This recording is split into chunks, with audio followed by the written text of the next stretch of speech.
What is going on, everybody? That's right, the title is not clickbait. This is the revamped Ryise to KOG series.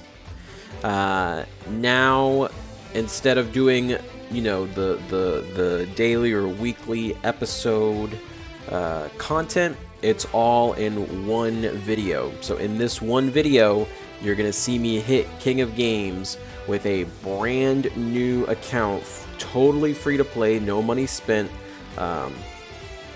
just purely with gems that are available on said account. Now, this is not the way, if you're new to the game, I want to preface this by saying this is not the way you should go about building your account and building, you know, decks. This is definitely more intended for fun from someone like me that's more used to playing the game and has, you know, hit King of Games with multiple decks, like meta decks and stuff like that.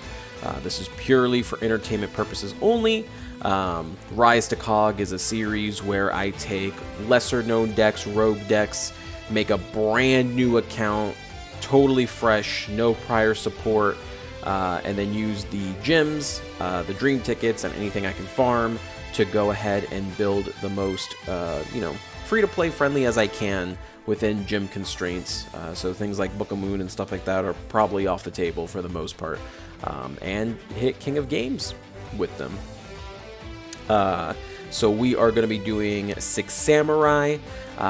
This is an account that I created on July 4th, actually July 4th night, and I hit King of Games on July 24th with this deck. A few things before we get started. I know a lot of people that are watching this video probably only care about the deck list that actually hit King of Games, so definitely check down below. I'm going to have all of these sections of the video cut out. Just go ahead and just look for where the deck list is and where I explain the matchups. It'll be closer towards the end of the video. Up until that point, I'm pretty much going to be describing my journey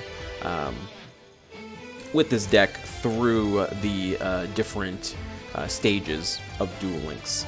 And then very quickly, before we get started, boys, if you love this type of content, please, please, please subscribe, hit that notification bell, comment, share with your friends. This video took a very long time for me to make. Definitely the most work I've ever put into one single YouTube video, on top of, you know, streaming 6, sometimes 7 days a week over at Twitch, twitch.tv/Duel Links Entertainment. Come check it out. So if you like this type of content and you want me to make a video like this on a month-to-month basis, just every month I try to hit KOG with a brand new account with a different archetype each time, you know, show your support, show that you enjoy that type of content, and, you know, I'll be not only more willing to do that type of content, but I know you want that type of content, so I'll be more motivated, as well as everyone else on the team will be more motivated to make that type of content available to you guys. So without further ado, let's get into the 6 Samurais. So getting into 6 Samurai, what is 6 Samurai? What's it good at? What's it bad at? Basically, in Duel Links, 6 Samurai is more of a combo-oriented deck that's more in the mid-range in terms of what it does. It can easily OTK your opponent. It can easily set up a nice control on your opponent so that they can't make any plays and you're limiting their plays. And it could very easily just summon 3 monsters, go for beatdown, go into exceed plays. It can do quite a few things. Definitely one of those decks where, you know, it's all about teamwork between the samurais in order to overcome your opponent. A couple of pros I have listed. Pops off really hard. It's a deck that's capable of doing things like drawing 6 cards in a single turn, which, you know, that's just gonna end up being amazing for you. Shien is notorious for just being, you know, single-handedly shutting down back row decks if he goes first. It's really hard to play back row into him. Lots of bouncing potential. Dual Wield and Inishi, 2 very, very good cards in terms of just constantly bouncing cards back to your opponent's hand. And then, of course, Exceed plays. There's just a bunch of level 4 monsters, so it's very easy to make Exceed plays with them. Cons, they are super expensive. It's a super expensive deck. Even to play it free to play, you're gonna have to spend a lot of gems and or money for it. So you know, that sucks. Also, it is a deck that is on the Limit 2 list, and because it's on the Limit 2 list, you can't use cheap win conditions, especially in the early game. Things like Enemy Controller is just not something that you're going to be able to use, which really, really sucks, because Enemy Controller is such a powerful, powerful card, especially in early ranks. And then, of course, in terms of body, they are extremely weak monsters. 2,500 on the Xian is pretty much the highest you can go, so their attack value being that low actually comes in very importantly, especially when we're talking things like Bowser is 27 and Harpy Slash is 26. It just gets beat by like every meta deck right now in terms of attack points. So that a lot of times your answer to your opponent will not be just swinging in for damage, because it's pretty much impossible to do that with this deck. Alright, so probably what's most important going into a sort of challenge like this is to actually go in with a plan. So what I have before you is the build path that I intend to take with this deck. This does not mean that these are the cards that I end up getting. So again, just to clarify, this does not mean that I'm going for every single one of these cards. These are just the boxes that I'm going into, the path that I'm taking, and these are the cards that are good within that box to get me to a playable state. This does not necessarily mean that we'll get all these cards, because there are some of them that we'll decide not to take just because we got the rest of the core and want to move on to more important things. Alright, just want to make that super clear. We're not getting every single thing on this list, because the final deck does not include some of these cards, quite a few of these cards actually. Of course, we're starting up with the Warriors Unite down at the bottom, right below me there. This is the core pack that you have to go into. Pretty much you could see it's bigger than all the other ones to go get. These are where all the very, very important cards are. Kazan, Legendary 6 Samurai Kazan, is basically you need 3 of those. You could probably get away with using 2, but getting 3 is the goal here, because he just makes the deck so much better, because you can use them for Xiens, you can use them for follow-ups on X-Seed monsters, very important. The actual Synchro Monster boss himself, Xian, you know, pretty much the whole point of the deck. He just comes out, you know, negates a spell or trap once per turn during either player's turn from your opponent. Very, very powerful, and is extremely easy to make. I want at least 2 of these for me. Herald of the Abyss, that's not really a card that we need, but if we get one, just going through the box, it would actually help out a lot, especially in the beginning when I don't have that many, you know, monster removal cards. So, you know, if we get at least one of those, that's all I really want. That'd be really nice. United, 6 Samurai United, I would absolutely want 3 of these going into this challenge. I can get away with 2, I probably could, but this deck, you know, its limit 2 hits were in consistency, and without good consistency, you definitely want this so you can draw as many cards as possible. There are times where you actually resolve all 3 in a single turn and draw 6 with this deck if you got hand, and if you do that, you're pretty much guaranteed to win that duel.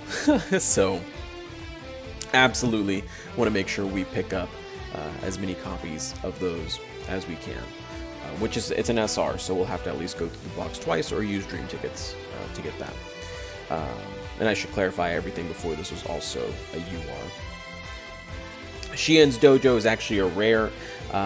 It's a limit 2 with Enishi, which is another rare. However, I do actually want 2 Dojo if we can get it, because at least in the beginning of the run, we probably won't even be able to run the Enishi, because if we don't have triple United, again, our consistency is going to be terrible, so we're probably going to want double Dojo instead of that Enishi play.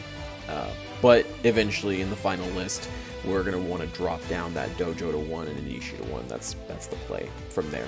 I mentioned him already, Enishi. We just need 1 copy of that. Dual Wield. Dual Wield is the best trap this deck can play. So I would love to have 3, but I'll take as many copies as I can get. 2 or 1, it's one of those things that if I need to drop it to reset the box early, I don't mind doing that whatsoever. Even though, at the very least, we want to pick up 1. 3 would be perfect. However many we can get, we'll see what we can get with that. And then, of course, 3 Fuma. Pretty much need 3 Fuma. There's no way. It's a rare, so you should go for 3 Fuma. There's no reason you shouldn't. And then the legendary Secret Samurai. I want at least 1, but in the beginning, again, it's just a normal. I think it's actually a normal. We're going to pick up 3 just for the beginning until we can build our deck into other more important cards. So that's it from Warriors Unite. Then we have Crusaders Battleground. That's the next main box we have to go into. The most important cards here are actually the rares, the Kizaru and the Return of the Six Samurai. At least 1 of each, ideally 2 of each would be preferable in the final free-to-play version of this deck, is what we're kind of looking for here. Extra, we get the Grandmaster and the Rihan. Those are URs. If we can get those, that would be immaculate. But they are URs in a main box, so if we don't get them, that's okay, man. No big deal. After that, I actually opted to go for the Arena of Sanctuary mini box for Karma Cut. After doing the challenge, I think I would have much rather gone for the Photon of Galaxy first. I think that would have been the smarter play, but back when I first started, you know, in my mind, I was like, okay, well, if we get triple united after this point, you know, draw 4, draw 6 in a single turn, if I can get double or even triple Karma Cut, I can basically King of Games right there. I don't have to spend any more gems to go to Photon of Galaxy, you know what I mean? So I guess my greed kind of took over from there. And then, of course, it has Trishula as well, so if we don't get Rihan, we could get a Trishula from here, which, if we're going to go through this mini box multiple times, higher chance of getting Trishula for the most part, right? So that's what I was thinking through my mind. And then finally, the Photon of Galaxy. Really, you just have to go through this box once, and it has such amazing cards. Abyss Dweller, Roach, Malevolent Sin, Six Samurai can make all 3 of those, and they're all amazing in the metagame. And then, actually, unironically, Hammershot is really, really nice too, because remember those low attack stats that Six Samurai have? Funny enough, because of that, you can usually use Hammershot to one-shot one of your opponent's monsters without any threat of killing your own monsters.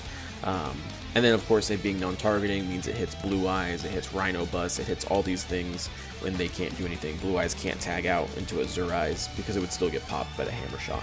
So, very powerful.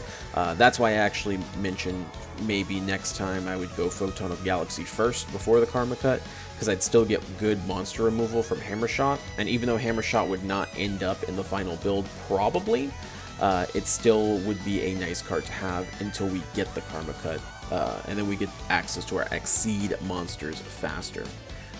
I think that's definitely what I would have gone with. So we begin building the deck. You have on screen here my first initial pulls from the first free gems that we get from the game. I get decent luck with the first box from the first get-go. I go for the double dual wield and a Kazan. One Kazan double dual wield. That's pretty much the big names that I got from the initial pull. And was like, okay, you know what? I got double dual wield. That's pretty good. I can keep digging to attempt to get, you know, just a little bit more before I commit to a restart. Ideally, we can also pick up a Shien, and at least one United would be nice. But at this point, I was like, man, if I can just get a Shien, I'm willing to reset the account or reset the box and just chill with 2 United, if that's what we have to do. After the initial pull, I do keep pulling after we collect a few gems, because the first most important thing is to collect as many free-to-play gems as we can, especially the easy ones. So things like doing the bingo, the Mokuba bingo, and the quizzes and the loner decks and all that. That's all essentially free gems for us. Now, to finish bingo, we have to get to silver. So that's kind of the first goal, getting to silver. So we have to get the deck ready to be played at a silver level. So after picking up a few more gems before we even touch PvP whatsoever, we're easily able to continue going through the first box until we finally get Shien. On our way to getting Shien, we also get a United, so we get like basically a pretty perfect reset at that point. Because now I could just, if I get no more United, I can just Dream Ticket for it. And then on top of that, we got super lucky because I think within like a couple of packs, maybe 3 or 4 packs, I got another Kazan, which is another UR. So at that point, I realized I'm pretty much done with this box, because now I can use my 2 guaranteed UR Dream Tickets to get my last Kazan and 1 more Shien, and then I can just use both SR Dream Tickets on my final 2 United, and that's all I need out of this. We get triple United, triple Kazan, double Shien, double dual wield. There isn't much more that I'm gonna need out of this box. Then of course in the meantime we're getting all, you know, the rares and the normals that I need. Of course we're gonna have plenty of those by the end of that. So pretty good pull. It started off kind of risky, but the second pull really saved this this main box. After getting through the terror that is silver rank, that was all done in day 1 after I got all my free gems and everything. I went into day 2. Now I have 2 UR Dream Tickets. Hallelujah! We can finally start playing the game a little bit more on a proper level, right? So right away, I'm feeling real good. I have a lot of better cards in general. So I get my 3rd Kazan, I get my double Shien, and I'm just cruising at this point, because now I can start going into the other main box, because I already know I'm committing my 2 SRs to United. And you know, eventually I do get the 6 Samurai United at 3. Before I actually ended up getting my rares, but we'll talk about that in a little bit. But basically, going through gold and even parts of platinum was significantly easier, because now I had more consistency and I just had better cards than what I had in silver. So funny enough, getting through gold was like no problem for me. I think I went undefeated in gold actually. In silver, and I didn't lose my first game until like we got to platinum or something like that. That's not true. I think it was actually, we just went on a huge win streak in gold, from like gold 1 to like gold 5 or something, before we lost a game or something like that. Basically just saying gold went off with no issues whatsoever. So everything's going well. We're able to get ourselves all the way up to the high gold. We're about to hit platinum, and now I'm trying to get that Kizaru and that Revival trap card. Even maybe we can get a the URs that I was talking about, the extra cherry on top. Well, that didn't happen. This is where the first kind of scam of the run happens. I think I ended up going through 60 or 70 packs before I finally pulled my first rare Kizaru, and then right afterwards I got my rare Rebirth. I think I had a total of like 80 packs or something. I spent so many gems just for one copy of each rare. There's like 6 of them in there out of the 200 packs total. Oh, that hurt. That hurt, because not only did I not get any of the URs that I wanted out of that, we were in a position where we've sunk a lot of gems into that, when preferably we'd have gotten it much sooner. So unfortunate for sure.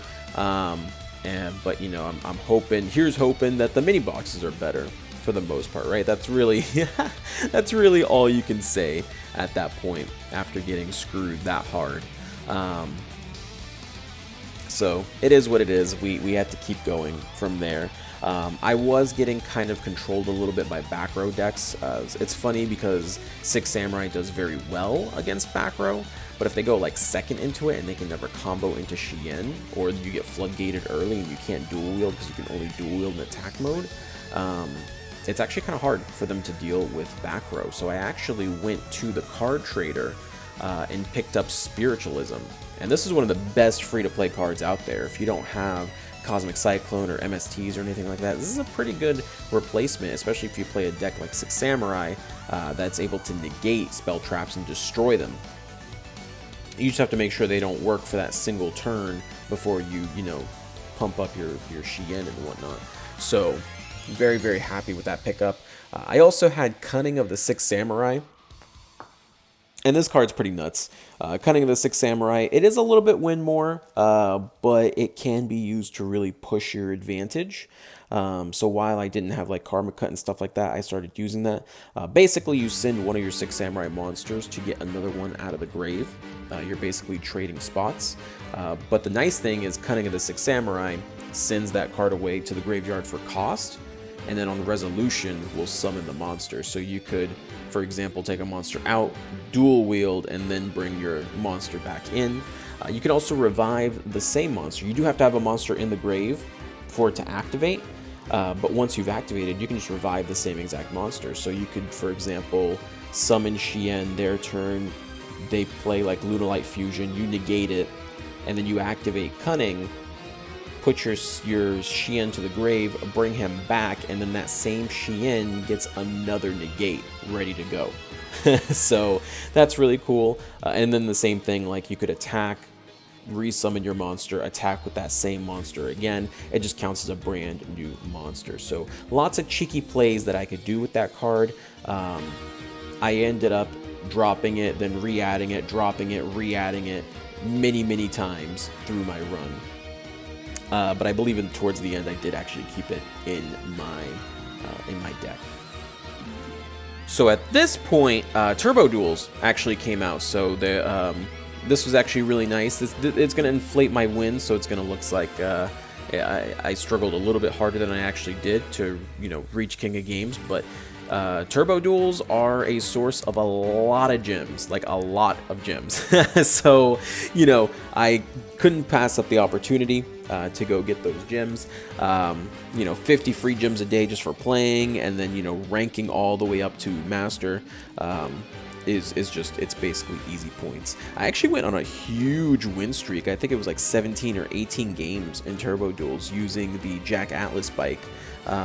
Jack Atlas Spikes lets you draw. It lets your Six Samurai gain 1,000 attack to basically beat anything, over anything.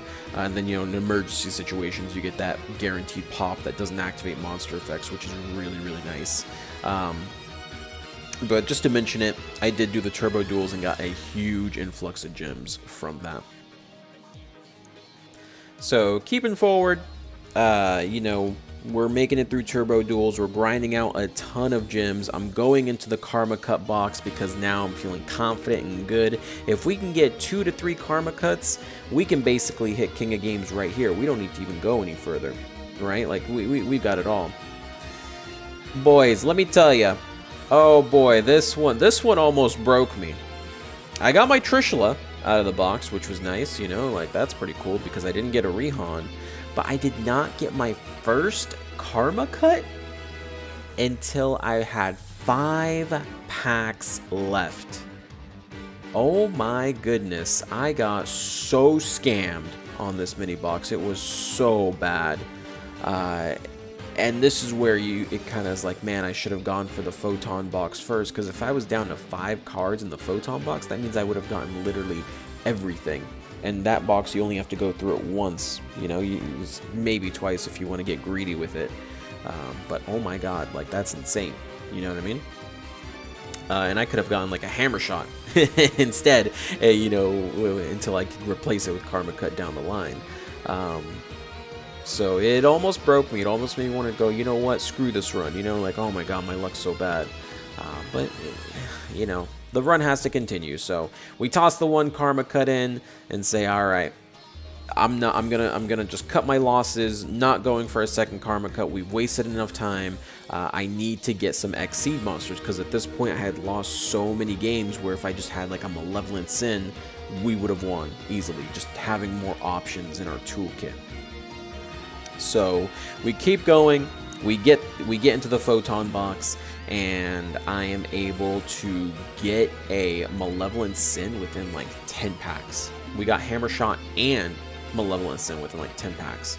So I got a little greedy, you know. I was like, listen, I'm tempting fate here. Reset the box, baby, because like we still have pretty good odds to get all the other Exceeds, and if I get a second Malevolent Sin or a second Hammer Shot, it's kind of worth it. So I go for that, and within like another 15 packs, I think, we get another Malevolent Sin and another Hammer Shot. So it ended up I mean, I would have still preferred to have Karma Cuts instead. Multiple Karma Cuts is really definitely better than multiple Sins or multiple Hammer Shots, but I can definitely make do with double, you know, Sin. Like I can make that work. You know what I mean? So we add those into the deck from there, and we are pretty much set to go at this point. At this point, you know, as I'm kind of grinding to get up to Legend, I actually go back, because remember the second main box that we did where I got like my first scam, where I was down like 60 packs or whatever before I got my first R's. I actually went and invested a little bit more, and then within like 20 or so packs, I was able to get a second Kizaru and a second return of the Six Samurai. So it was actually kind of a blessing in disguise, because the next time we came around, we didn't have to spend as much for those. But pretty much with those cards added to the deck, we were ready to take on Legend from that point. Alright, so we're at the part of the video where I tell you about what my final deck list looked like and how my matchups were going into Legend. So at this point, obviously, it's very easy to get into Legend. You can lose as many games as possible and you won't rank down up until you do hit Legend, and Legend is where things really get started. If you skip the entire video just to come to this point, I'm going to describe the deck list. You can see it right below me, as well as a couple of the matchups. Now, these matchups are not what Six Samurai matchups should be, alright, before you get all antsy. This is just my experience playing this specific version of the deck. This is how I encountered all of these decks. I just noticed I didn't include the extra deck, but the extra deck is literally just 2 Shien, 2 Malevolent Sin, and a Trishula. That's all I have in there. So nothing special in the extra deck. But yeah, you can see the deck that I decided to go with. Tie That Bind, best skill to use with this deck, because you're low body attack, but you're able to spam 3 monsters, so you can get those higher attack points to get over that 26, 27 kind of hump in the metagame. Triple Kazan, we got super lucky in getting a triple Kazan, because just getting 2 for free like that was so easy. 1 Inishi, standard, 2 Kizaru. I'm so glad I went back. I was thinking of going back, not sure if I wanted to go back for it, but we ended up going back for it. 2 Kizaru, triple Fuma, standard, 1 legendary, just in case we draw him, but we can also search him with the Kizaru effect on when he floats. Triple United.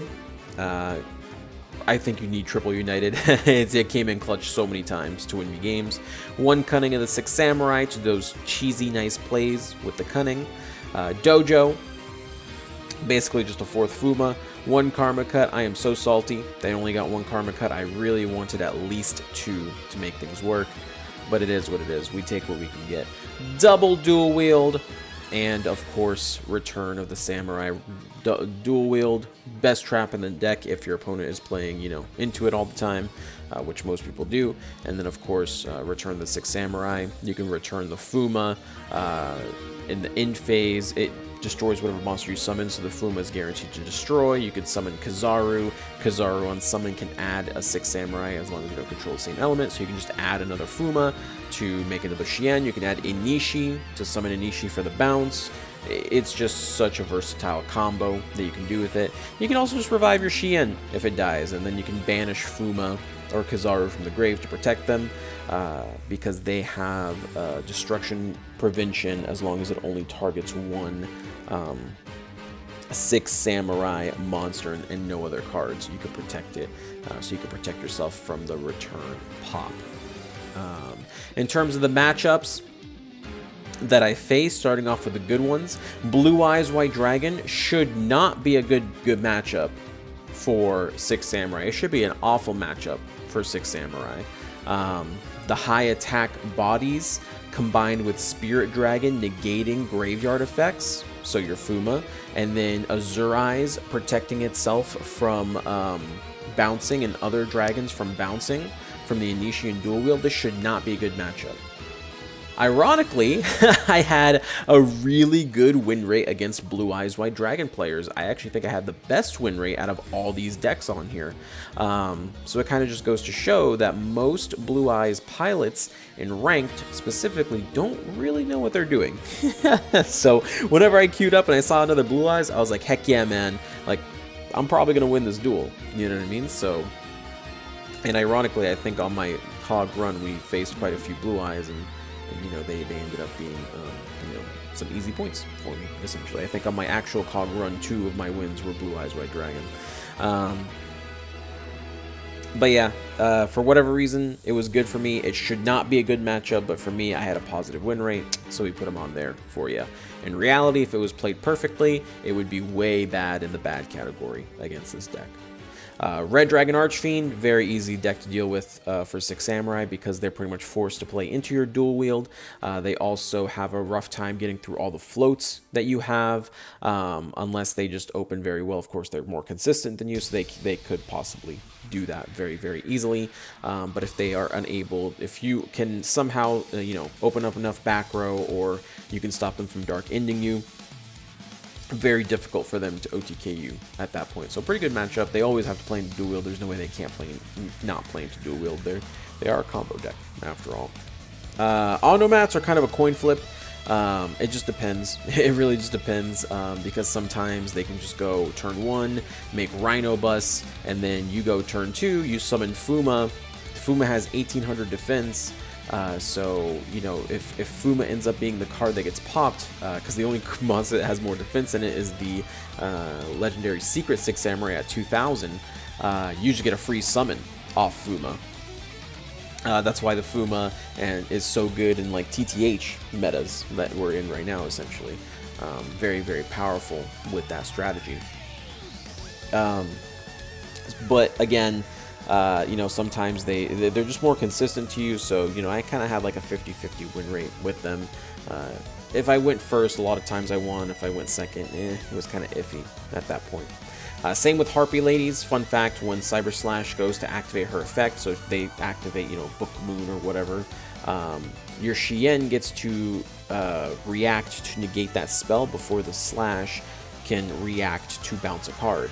So if they don't have double spells, with the Shien negate, you can kind of control the Slash. Unfortunately, being at 2600, she is stronger than Shien, so you can only really ever deal with her on your turn rather than your opponent's turn, because it's really hard to Inishi as well when she's on the board. Probably you're going to get bounced back at that point. So that's why I kind of consider it a flip matchup at that point. And then in terms of bad, Gaia, oh man, Gaia is so annoying, not being able to activate effects during the battle phase. Yes, you can protect yourself with the Fuma and the Kazan from a pop, but you know, once you get into the battle phase, you can't use anything. So you have to use all your tools early, your Karma Cuts, your dual wields, your Fuma summons, Inishi, all that. You have to use it all early, and you know, you can't be the sneaky 6 Samurai that you usually are, and you know, get outplayed by Gaia quite often, unfortunately. And then it doesn't help too, the skill makes it so the field spell can be set without Shien being able to do anything about it, right? Because it's just a skill. So they can get a free galloping on the board without actually having to play the card, kind of negating Shien in a way. And then by far the worst matchup is gonna be the Thunder Dragons. They don't even have spells and traps to negate. Charged Light Brigade, mills for cost. The only thing you're negating is adding the Raiden. You know, if you're negating things like Alert by Darkness, you've already kind of screwed up by giving them that skill in the first place. It's just, they're very, very hard. Then, of course, Levianeer popping 2 cards at once. Your Fuma and your Kizaru can't protect you from that. And you don't want to dual wield anything on their board because you don't want to give them anything back to their hand. They can always use stuff in their hand. So extremely tough matchup, but just not fun. Not fun. Any Lightsworn deck at all, but specifically Thunder Dragons, just it sucks to go up against Thunder Dragons with this deck. Alright, and at the end of the video here, we do have a couple of replays. These are my replays heading up into my KOG run. So I'm already Legend 5 at this point, and these are the 5, attempted wins to go through. My first attempt here at King of Games, my first deck that I went up against was the Magnet deck. Pretty standard duel, negated the magnetic field. And then he attempted to use Book of Moon to like still swing over me. It didn't matter though, because as long as Shien is face up, which he's face up right before like damage calculations finished and everything, I could still pop that Fuma to summon. I did play a little weird towards the end of the duel. I was kind of lost in the sauce a little bit, but it's okay. He ended up using TTH, which this deck doesn't lose to TTH because of the Fuma float, essentially. And then I was able to just go for Malevolent Sin for the win at that point.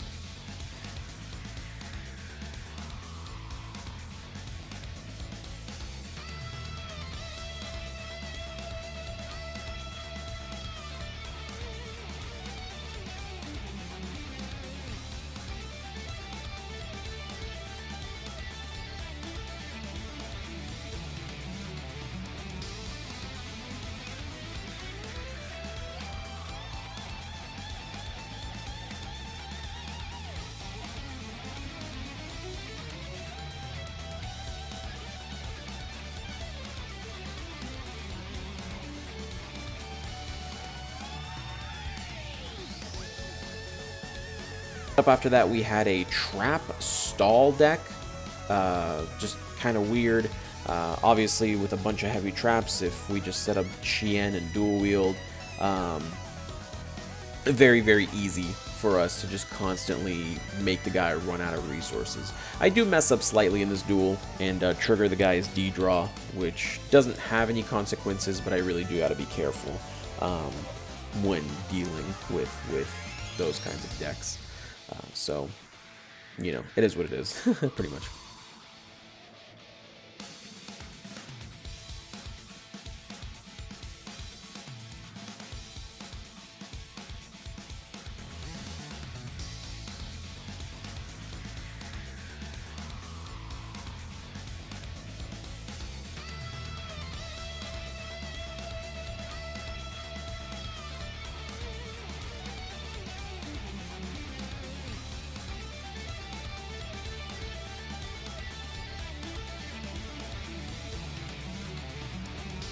After that, I actually don't know what this guy played, because in this duel, I literally made Shien, and then he scooped it up.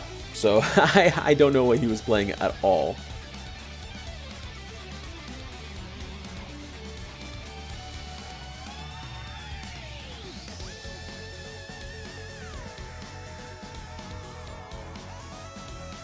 After that, our fourth duel, we had a Blackwing player, and at first I thought it was Harpies, because Harpies Hunting Ground, you're like, oh my god, Harpies again, here we go. And no, it ends up being Blackwing, and I was so relieved that it was Blackwing. He ends up using Simo into another normal summon, and as soon as I see him use 2 normal summons, I just dual wield at that point, because after their normal summons, they literally have nothing. They cannot special summon their monsters without a normal summon monster to begin with. So easy dual wield there into pretty much game. There isn't really anything else that he could do at that point. And we finally get into our 5th game, which is versus a Gaia. And I really didn't want to go up against Gaia because it was going to be our bad matchup or whatever. We do both end up bricking, which is kind of favorable for us a little bit here. And towards the end, I actually have game. But I wanted to kind of go out in style, you know, because it's just I've been playing it for this deck for so long. I made a Trishula to attempt to swing for game, but I failed to realize that, or I failed to remember rather, that Origin has that graveyard effect to return my attack to original value, and I missed lethal by 100, where I could have had lethal if I just kept my monsters and didn't Trishula, which ultimately caused me to lose my rank up game. And I played so badly, I actually dropped all the way to Legend 3 before I stopped tilting and started working my way back up.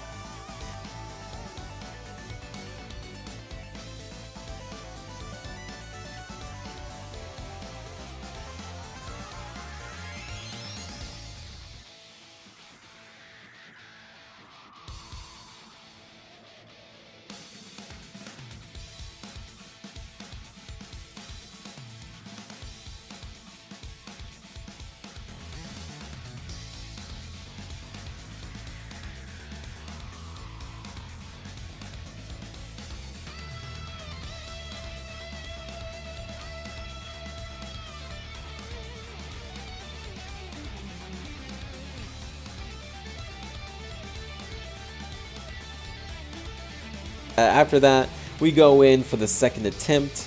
The first 2 games, I actually was playing on my phone while I was doing other things, while I was climbing my way back up from Legend 3 to Legend 5. And then I played a couple games in Legend 5 just to test out how my luck was going at the time and how I was feeling. I don't have footage of the first 2 of the 2 games I went into. But I can tell you that one of them was a Crystron with that Mud Dragon build.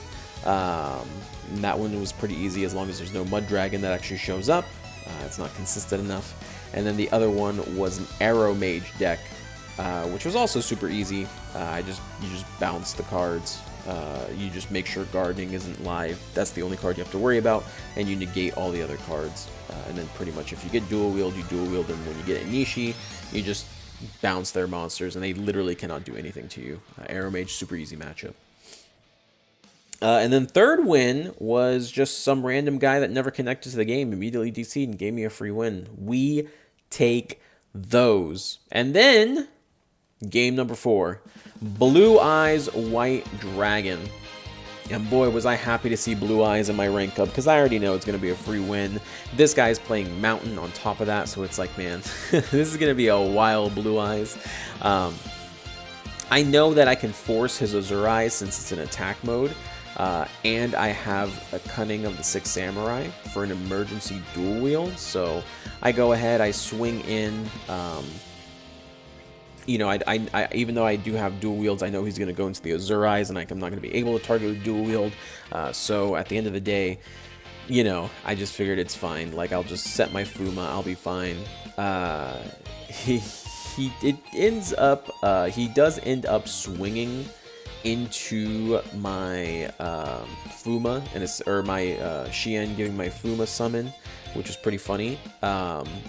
And I actually hit no because I was like, oh, I'm just going to dual wield for game here. Because with the dual wield and Cunning, that's game if he doesn't have hand traps.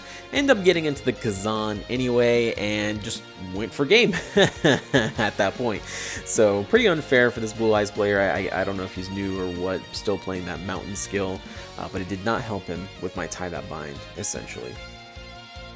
And then my final rank up game.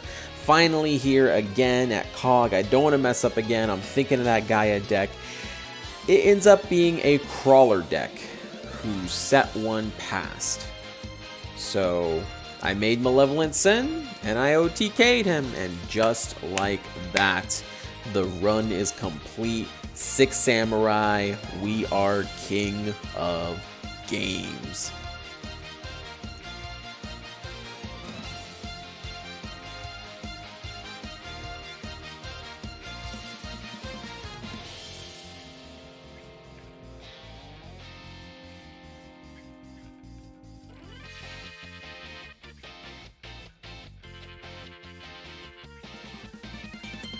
And there you have it, fresh, brand new account, KOG'd on the 24th of July, so 20 days in total, you know, of playing here and there. Exact numbers if you're interested. It took 277 wins, but remember I did do the turbo duels, so that number is significantly lower. I wouldn't be surprised if it's very, very, very lower. It's probably still in the 200s, but not in the high 200s whatsoever, so it's not like the end of the world.